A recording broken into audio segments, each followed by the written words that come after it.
everyone. This is Tia Torres, and thanks for joining me on the next Wild Instincts. So, where were we last? Oh, yeah, we had just landed in Sri Lanka. Now, for those that don't know, Sri Lanka is, I guess you could call it an island. I know that it takes only 4 hours to drive from one end to the other, like across the island. So it's not that big. But it's off the coast of India.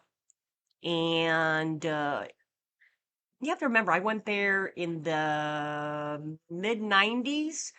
So it was very, I wouldn't call it third world, but it was pretty close. But we'll get into that in a little bit. All right.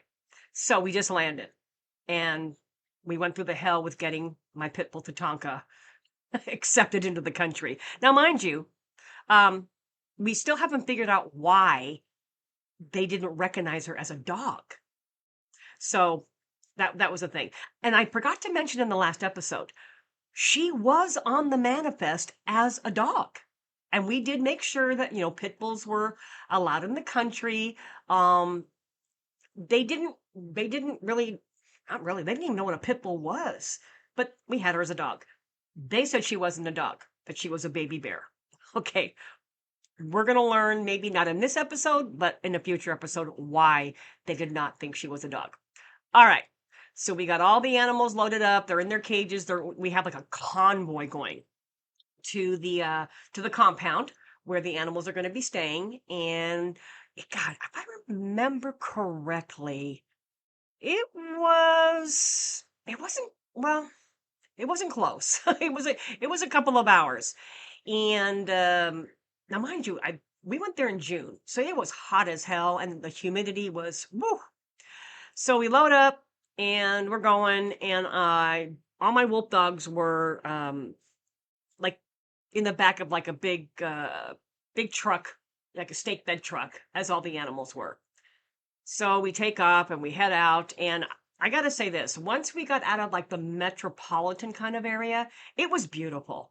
I mean, it was jungle, and you look out, and the canopy of trees like went up there was like mountains almost, and it was gorgeous. Just green, green, and green. I mean, it was beautiful. All right, so we're going along, tootling along, and I forgot how many trucks were in the convoy. Uh, Quite a bit. And I would say we probably were driving for about 30 minutes or so. And like choreographed, all of a sudden, all the trucks pull off to the side of the road. Like, just pulled over. Now, mind you, there were no cell phones. I forgot to mention that. They didn't have cell phones in the country yet. From what I understood, the very, very wealthy people did, but they were like little flip phones. But nobody had them. So it wasn't like everybody all of a sudden coordinated and called each other and pulled over. But all the trucks just pulled over. And we're like, what the hell's going on? We got to get going.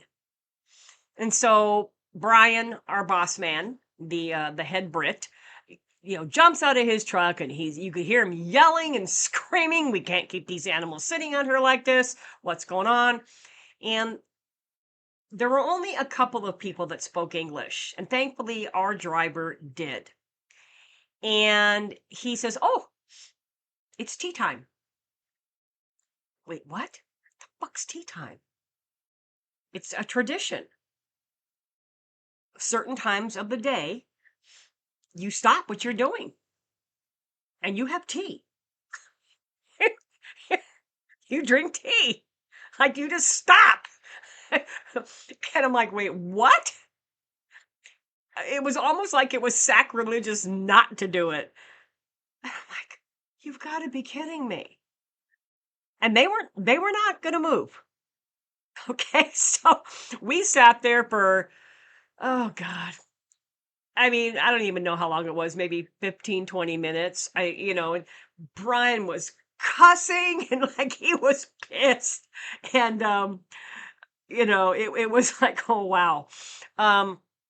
So we finally get back on the road. and we're tootling along, and it's starting to get a little dark. I mean, not yet, but the sun is setting. Okay, this is amazing what I'm about to tell you. So the trees in Sri Lanka are huge and they're beautiful. Which, now thinking back, I wonder if living in Sri Lanka had something to do with my love of living in the swamp because it was very, very similar. The weather, the trees, the green, the water. So possibly. Anyways, it's starting to get dark just a little bit. And our driver slash translator, he kind of like, taps me on the shoulder and he says, "Watch, watch, watch." I said, "Watch what?" And he's pointing out the window. "Watch." And I'm looking, and all of a sudden, it was like, God, how can I describe this? The sky turned black. It- I don't know how else to describe it. And these big black,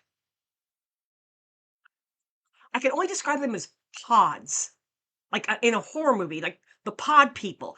These pods, because I didn't notice it when we were driving, but when he pointed it out, there were these black pods hanging in all the trees. And these pods or cocoons, I'm looking at my hands right now. I would say they were probably 2.5, 3 feet long. They opened up and they just dropped to the sky. It was like a scene from the Lost Boys. Because when these cocoon things, pod things dropped from the trees and fell to the sky, they opened up into bats. Yeah. And the nickname for them was like a flying fox. They were huge. Huge. And when they stood on their little feet and walked, they were, I mean, I'm looking right now at my hand. They, like the size of a child, you know? And I'm like, and I've always loved bats. And I'm like, oh my God. So in this particular area where we were, there was a lot of them, thousands and thousands and thousands, to the point that we had to pull over because they were crashing into the trucks. So we pulled over again, and I get out. Well, we all got out of the trucks. Well, not everybody. Only those of us that were crazy enough to do it. And I was so fascinated by them. They were flying so low to the ground because they were going on the hunt for food. They were like hitting the tops of our heads. Um, when I say a flying fox, that's exactly what they look like a little black. Some of them are like an amber colored little fox. Um, and I am not even kidding how big they were. And so these things are like hitting us by accident. And we're like getting lower to the ground. I'm like, oh my, you know, it was by far one of the most amazing things I have ever seen in my life. So apparently, every night at dusk, depending on where you at on the island, of course. God, I sound like I'm in Hawaii. Depending on where you are at in the jungle area, this is what happens.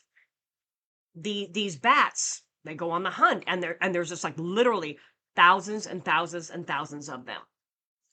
Um, so that was my first introduction to nature in Sri Lanka.